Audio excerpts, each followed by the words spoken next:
So if yesterday was a little bit confusing, I understand that, and I apologize if it didn't all totally make sense. There's a lot of going back and forth between graphs and equations. But I think today should make a little bit more sense, and we'll sort of shift our focus from graphs, which we've been doing a lot of, to solving equations. And the theme is going to be this topic you see on the page here, the zero product property. Let me show you a quick example of what I'm talking about. We'll get right into this. So before we were doing this thing like y equals x squared minus 7x plus 10. I'm like, okay, factor this into x minus 5, x minus 2.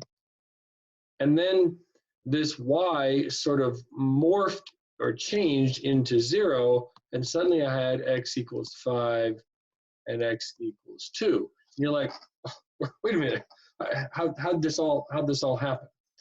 So I want to sort of slow down a little bit and focus on that process a little bit more. And I want to look at kind of a generic idea here that is the zero product property. And the zero product property looks like this. Let's say you have two numbers or two expressions or two anythings multiplied together. A could be a number, A could be some expression, it could be anything. And B could be something as well.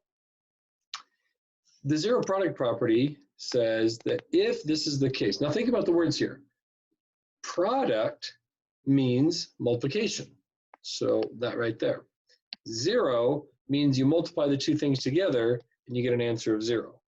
So this is a property that applies to situations where you're multiplying two things together and the answer comes out to be 0. So what this says is if you can ever get an equation in the form of something times something equals 0, then we know that one of two things has to be true. Either the first thing has to be 0. And remember, A could be a number, A could be a variable, it could be an expression, it could be anything. Or B has to equal 0. That's it. That's a simple property. So what we try to do over here is take a function and turn it into an equation, and you'll notice that if I have x minus 5 and x minus 2 equals 0, that's like A and B. And so what we say then is that either A,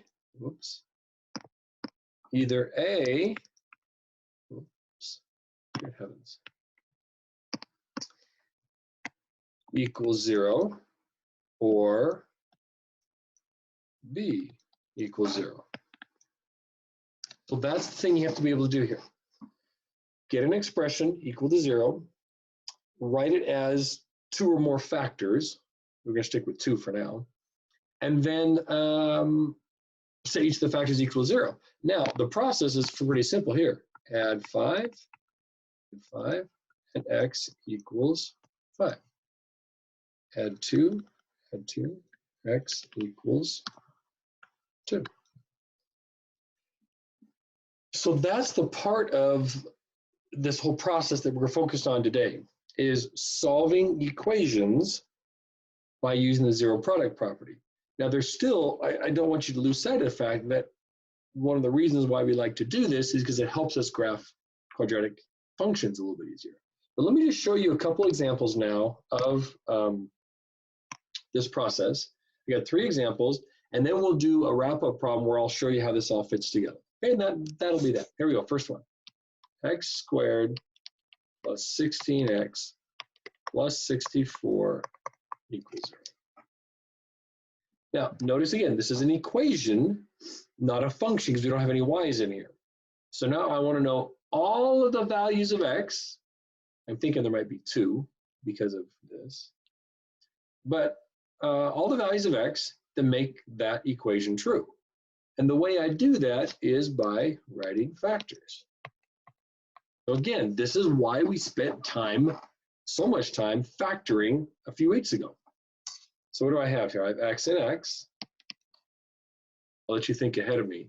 I'm curious about that 64 because that sort of looks interesting to me. But I see a plus and a plus, which means this is going to be a plus and a plus. And now I need two numbers that multiply to make 64, but add up to 16. And I think I'm going to go 8 and 8. So this is one of those special cases we call the perfect square trinomial. But what we get is x plus 8 equals 0, x plus 8 equals 0. And you can see those both lead to x equals negative 8.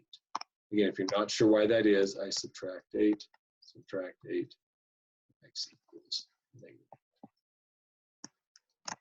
So this is a case where we have the same answer, x equals negative 8 over here too, the same answer twice. It's actually got a funky name. Are you ready for this?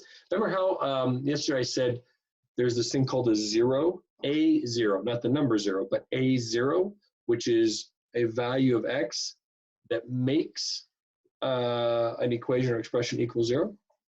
This is called a double 0. When you have two zeros that are both the same. So that's kind of a fun little trivia piece right there. Okay, example number 2. X squared minus 12x equals 64. Now what's tempting here, and some of you will be tempted to do this, and I'm going to teach you not to do this, but what's tempting is to try to factor this left side and then have it all equal 64. But we don't do that. This is not called the 64 product property. It's called the 0 product property. So I need to make this into something that equals 0. Specifically, I subtract 64, and I get x squared minus 12x minus 64 equals 0. And now that we have it equal to 0, now we can do our factors. So I will give you a few minutes to ponder that while we think. What do you see? I'm hoping you see an x and an x. And then we see this minus sign. And I hope you remember what that minus sign means. It meant that you're going to have 1 plus and 1 minus. So when you multiply those together, you get a negative answer. So now I need two numbers that make 64, but they have to differ by 12. And that's a little tricky because 8 and 8, like 8 and 8 worked great over on the left-hand side here, but 8 doesn't differ from itself by 12. And you gotta get some big numbers in there. I know I can do 32 and 2, but it's not gonna differ by 12. What if I cut 32 in half to 16? Oh, what about 16 and 4? 16 times 4 makes 64, but 16 and 4 are 12 apart. But now we have to think about what this sign meant. You know, some of you are saying it right now, that's awesome. The bigger number gets the minus sign, so 16 goes here, 4 goes there. Now I can set up my 0 product property. Either x plus 4 equals 0 or x minus 16 equals 0. Add 4, x equals 4. Add 16, x equals 16.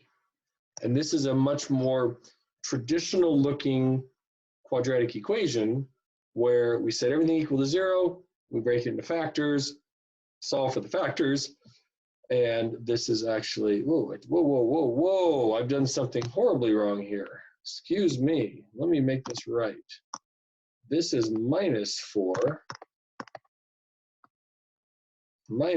so x equals minus 4. I apologize for that. But we set both factors equal to 0, and then we solved our equation to get to our answers. Okay, one more example, and then we'll walk through a graph that is a little bit tricky, but surprisingly doable. 2x squared plus 5x minus 3 equals 0. Obviously, this gets more difficult because of the 2 there, right? But I think maybe we remember. when you go to set up factors, which we can do now because I've got this equal to 0, remember how I handled this 2x squared? Remember just putting a 2x here and an x there? But this is where it gets tricky because remember that -3 means we're going to have a plus and a minus, but I don't know where it's going to go yet because one of them is going to get multiplied by 2 and one of them just going to get multiplied by x. So I know it has to be 3 and 1. I'm going to try a couple things here. What if I put 3 here and 1 there? Now, this is really tricky, so be careful. I know that 3 times x makes 3x, and 2x times 1 makes 2x. 3 and 2, in theory, that makes 5. So like, hey, that's great. But remember that one of these has to be plus, one of these has to be minus. So I'm not going to be able to add like 3 and -2 and get 5. So that actually doesn't work. Even though I can get to 5, I can't do it with like a plus and a minus. So all of this has to be undone. And this is where you have to be willing to be wrong so that you can be right later on. So I'm going to switch these around now. And now I'm going to ask whether, again, through addition and subtraction, whether I can get 5x here. The first thing I did gave me 6x. This gives me 1x. And I'm pretty sure that now through subtraction, I can get 5x. I think that's got to be a plus to give me plus 6x. And that's going to be minus, give me minus 1x. That's going to take a little bit of review for some of you. No question. But anyway, now that we have it, now we apply the property. 2x minus 1 equals 0. X plus 3 equals 0. I'll do the easy one first. Subtract 3, and x equals -3. And then plus 1, 2x equals 1. Divide 2, x equals 1. So our two solutions to this quadratic equation are x equals 1/2 and x equals -3. So that's what we're going to spend the next few days focusing on, is this idea of factoring a quadratic and then trying to get that equal to 0 so we can solve for our problems. Okay, what I want to do is I'm going to have you, you can pause this if you need to get your book. I want you to get your book, and I want you to turn to page 366. So I will put page 366 up here. If you need to go eat your book, pause this, and then you can come back and join us. At the bottom of page 366, there's a problem that says try it. I'd like to try it, and the question is saying, what is the factored form of the function? If you were in English, we would call that an alliteration, factored form function. But it's going to look like y equals x minus something, x minus something, probably something like that. There might be a plus or minus in there, but that's what we think it's going to look like. So what I'm going to do is I'm going to draw this graph as best I can and try to help you see where this factored form comes from. So 1, 2, 3. I have to go out, geez, at least to 10. 5, 6, 7, 8, 10. Go down, it looks like 9.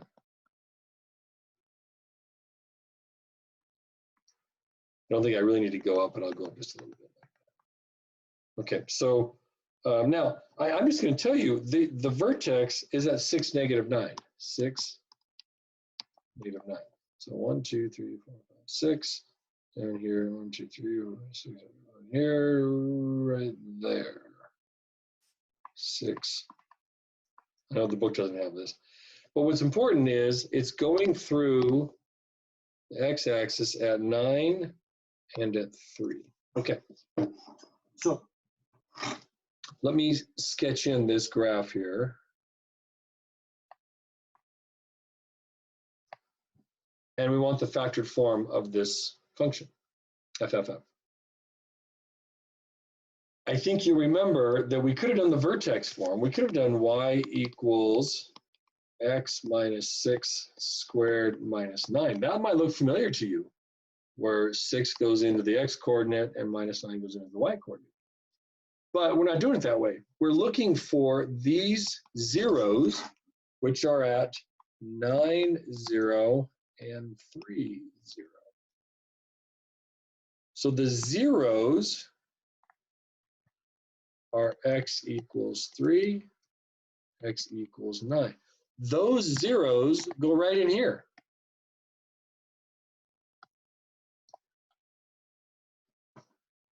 And guys, that's it. That's the equation.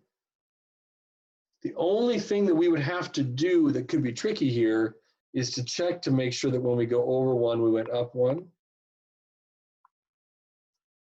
So the graph is like the normal size, but it is. So that's a 1 right there. But I want you to see this is really powerful. If you can find the zeros or the x-intercepts of the graph, you can write those numbers in factors. That's literally it. And then once we know that the zeros are 3 and 9, we know the vertex is going to lie halfway in between 3 and 9 at x equals 6. And if you look at this, if I plug in, watch this. If I were to plug in x equals 6 here, what would I get? I would get y equals 6 minus 3 is 3. 6 minus 9 is minus 3 equals minus 9. Look at that. The vertex is 6 minus 9. So you can see how to take this idea of a zero product property, these values for x that make the equation or the function equal 0, and you can actually turn them into the graph of your equation, of your function. So this now becomes our third way of doing it. We had the vertex form, the vertex form. We had the standard form. We did x equals negative b over 2a. And now we have the factored or the zeros form of this. So a couple of things as we move forward. 9.2 is going to be page 367 now, 5 through 14, and 20 to 29. This is all online on the website too. 9.3 is going to be the CUDA factoring. That's a worksheet that should be available on the website. And then this is going to be another CUDA, but it's going to be the zero product property. But I want to mention something. This lesson today is Thursday. Friday, April 3rd is the factoring one. Then we are all required as teachers to take a spring break. You guys sort of got your spring break the week we were out of school. I don't know if it felt like a break or not, but that's what that's counting for. But we have to take a week off. So after Friday, April 6 through 10 is going to be my spring break. Not like I can go anywhere. I'm just going to be here, but I'm not actually working that week. So this is going to come back now. This is going to be Monday, April 13th, will be the CUDA zero product property assignment. So you've got all those three to do for this section. And then on Tuesday, 4/14, will be our next lesson. And that will be covering section 9.3. So if you have questions on this material, especially this stuff right here, this week, let me know, and I'll help you with that. Otherwise, during the spring break, I've got some optional extra credit things for you to do that you can find them online. And you're welcome to do those just for some enrichment work, is just some stuff out of the book, some review work. Just to make sure that you remember algebra, because you're not really doing it maybe as regularly as we had before.